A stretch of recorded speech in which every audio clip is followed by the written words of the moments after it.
Hello friends, मैं देवराज आर्य एक बार आपका फिर हार्दिक स्वागत करता हूं अपने English channel English with Devraj sir. पिछले वीडियो में हमने क्लास 11th की इंग्लिश का lesson first the portrait of lady का सेकंड पार्ट पढ़ा था। द पोर्ट्रेट ऑफ लेडी यानी कि एक महिला का चित्र, जो कि खुशवंत सिंह जी यानी कि बहुत बड़े नॉवेलिस्ट थे, बहुत बड़े राइटर थे, बहुत बड़े क्रिटिक्स थे। उन्होंने अपनी दादी के स्वभाव, दादी और उनके बीच में जो प्रेम था, उस प्रेम को व्यक्त करने के लिए उन्होंने अपनी दादी का पोर्ट्रेट यानी दादी का पूरा चरित्र हमारे सामने रखने की कोशिश की है बहुत अच्छे तरीके से। अब तक हमने इस लेसन में देखा है कि दादी और खुशवंत सिंह गांव में रहते हैं और गांव के स्कूल में जो है खुशवंत सिंह जी पढ़ने जाते हैं। उनके माता पिता शहर में रहते हैं, वह गांव में अपनी दादी के साथ रहते हैं। दादी उनका पूरा ख्याल रखती है, उनको नहलाती है, तैयार करती है स्कूल के लिए और स्कूल भी साथ में जाती है।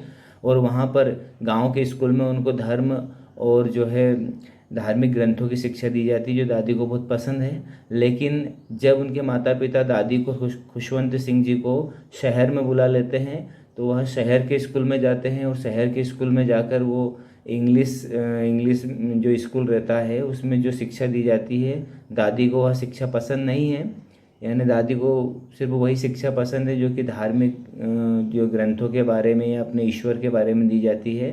तो धीरे धीरे जो बॉन्ड ऑफ फ्रेंडशिप है, यानी दादी और खुशवंत सिंह जी के बीच में जो प्रेम है, वहाँ प्रेम थोड़ा कम हो जाता है, क्योंकि वहाँ एक दूसरे से बहुत कम मिलते हैं। हालांकि रहते हैं सेम ही रूम में, एक ही रूम में रहते हैं, लेकिन फिर भी दादी जो है अब स्पैरो वगैरह यानी चिड़ियों को जो है दाना खिलाने में व्यस्त हो जाती है और खुशवंत सिंह अपने अंग्रेजी स्कूल की शिक्षा में व्यस्त हो जाते हैं। अब आगे हम पढ़ते हैं कि क्या होता है उनके बीच में। तो अब तक हमने देखा कि जो अंग्रेजी स्कूल में जो शिक्षा दी जाती है, जिससे दादी माँ बहुत नाखुश थी, खासकर म्यूजिक से। उनका मानना था कि म्यूजिक तो जो है हरलोट्स और बेगर्स के का एकाधिकार रहता है उनके ऊपर। आगे हम पढ़ते हैं, when I went up to university I was given a room of my own. अब जब लेखक को खुशवंत सिंह को यूनिवर्सिटी में जाना पड़ता है पढ़ने के लिए, कॉलेज की पढ़ाई करते हैं वो, तो उनको अब एक रूम खुद का दे दिया जाता है। The common link of friendship was snapped, और दादी और उनके बीच में जो कॉमन लिंक थी फ्रेंडशिप की, वो भी अब टूट जाती है। My grand mother accepted her seclusion with resignation, और उनकी जो दादी माँ थी वो क्या करती है, जब खुशवंत सिंह को अलग रूम दे दिया गया तो दादी माँ अलग रहने लगी। तो उनका जो सेक्लूजन था, जो एकांतवास था, उस एकांतवास को दादी ने बहुत ही रेजिग्नेशन यानी स्वेच्छा से स्वीकार कर लिया। She rarely left her spinning wheel to talk to anyone, वह कभी कभी ही अपनी उस जो चरखी वो चलाती थी, जिससे वो बुनाई करती थी, उसको कभी कभी ही छोड़ती थी किसी से बात करने के लिए। यानी अक्सर सारा समय वहाँ अपने स्पिनिंग व्हील के ऊपर ही बिताती थी। From sunrise to sunset she sat by her wheel spinning and reciting prayers. Sunrise से सनसेट यानी सूर्योदय से सूर्यास्त तक, सुबह से लेकर शाम तक वहाँ अपने स्पिनिंग व्हील को ही चलाती थी और साथ में प्रार्थना करती थी। Only in the afternoon she relaxed for a while, सिर्फ दोपहर के समय ही वह थोड़ी देर के लिए रिलैक्स करती थी, यानी उसको छोड़ती थी, रुकती थी। टू फीड द स्पैरोस, किसके लिए रुकती थी? स्पैरोस यानी उन पक्षियों को, गौरैया को खिलाने के लिए।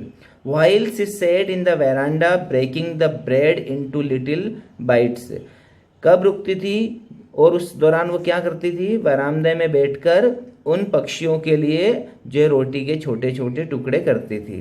Hundreds of little birds collected around her creating a veritable bedlam of chirpings, सैकड़ों पक्षी आ जाते थे वहाँ पर, इकट्ठा हो जाते थे और वो क्या करते थे? Creating a veritable bedlam of चॉपिंग्स।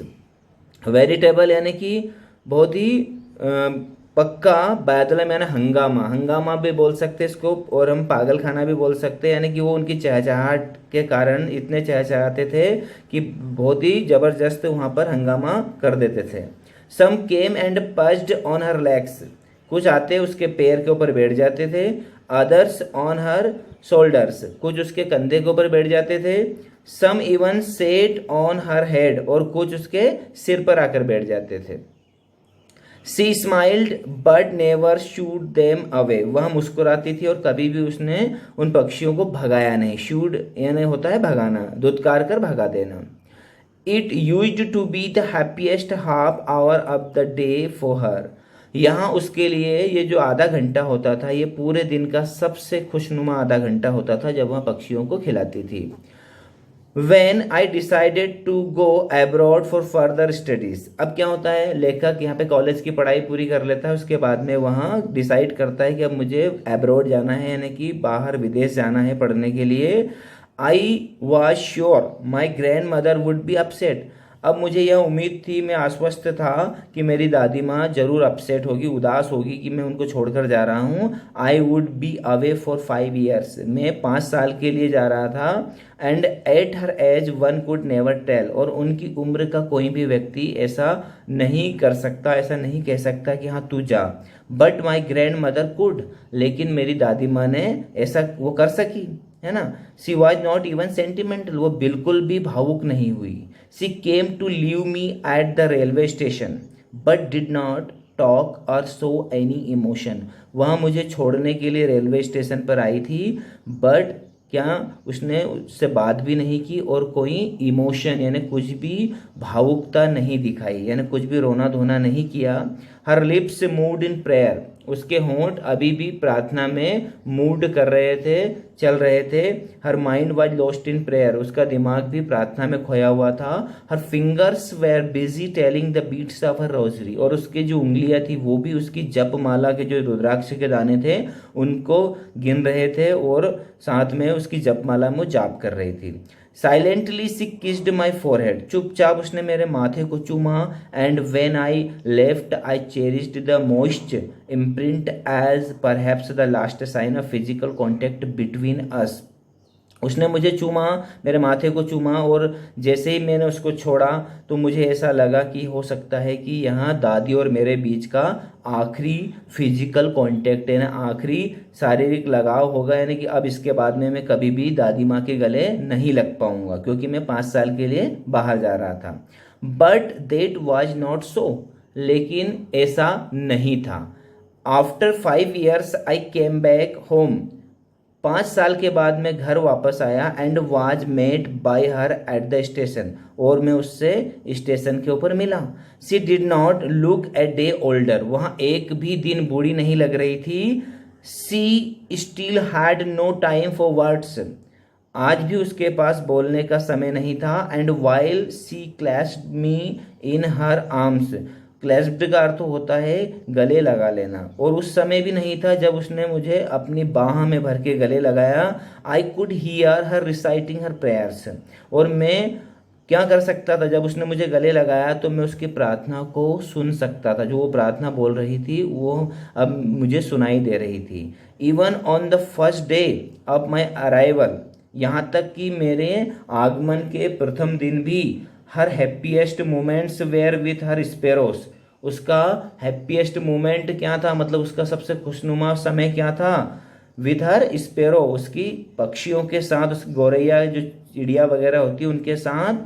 Home she fed longer and with frivolous rebukes, जिन्हें वह कई समय से खिला रही थी। With frivolous rebukes, frivolous का अर्थ होता है कि नकली बनावटी, रिब्यूक्स यानी डांट फटकार, यानी वहाँ नकली बनावटी डांट फटकार, जैसे हमें कोई हमारा पेट होता है, जैसे एनिमल वगैरह जिसको हम प्रेम करते हैं उसको हम डांटते तो हैं, लेकिन हमारी जो डांट फटकार होती है वो कैसी होती है, फ्री वॉलस होती है, निरर्थक होती है ना, हम उसको ऊपरी तौर पर ही डांटते हैं। उसी प्रकार मेरी दादी माँ भी उन पक्षियों को डांटती थी। In the evening A change came over हर, अब शाम के समय उसमें एक परिवर्तन आया, मेरी दादी माँ में एक परिवर्तन आया। सी डिड नॉट प्रे, उसने प्रार्थना नहीं की। She collected the women of the neighbourhood, उसने क्या किया, पड़ोस की महिलाओं को इकट्ठा किया। Got an old drum and started to sing, एक पुराना ड्रम लिया और गाना शुरू कर दिया। For several hours she thumped the sagging skins of the dilapidated drum, यानी कई घंटों तक वह सेगिंग स्किन यानी कि जो लटकी हुई स्किन थी उस ड्रम की, डिलेपिटेटेड यानी कि नष्ट भ्रष्ट टूटा फूटा जो ड्रम था उसकी स्किन को वहाँ कई घंटों तक खोखती रही, थपथपाती रही, and saying of the home coming of warriors, और वहाँ गीत गाती रही जैसे वॉरियर्स युद्ध के बाद जब घर वापस आते हैं तो उस समय के गीत वो मेरे लिए गाती रही। We had to persuade her to stop to avoid overstraining, हमने उससे विनती भी की थी कि वहाँ स्टॉप करे, क्या स्टॉप करे, ओवर स्ट्रेनिंग, यानी कि यहाँ इतने प्रयत्न ना करें, इस तरह से ना बिहेव करें, यहाँ उसकी उम्र के लिए ठीक नहीं है। That was the first time since I had known her that she did not pray, यहाँ पहला समय था जब मैंने उसको देखा कि उसने प्रार्थना नहीं की थी। ओके फ्रेंड्स, आई होप ये वीडियो आपको ज़रूर पसंद आया होगा। जो हिंदी एक्सप्लेनेशन हम कर रहे हैं ये आपको ज़रूर समझ में आ रहा होगा। आप यदि मेरे चैनल पर नए हैं तो प्लीज़ इसे सब्सक्राइब ज़रूर कीजिएगा, लाइक कीजिए, शेयर कीजिए और कमेंट बॉक्स में कमेंट ज़रूर कीजिएगा। अगले वीडियो में हम इस लेसन को पूरा ख़त्म कर देंगे, यानी पूरा इसका जो है एनालिसिस कर लेंगे। Okay friends.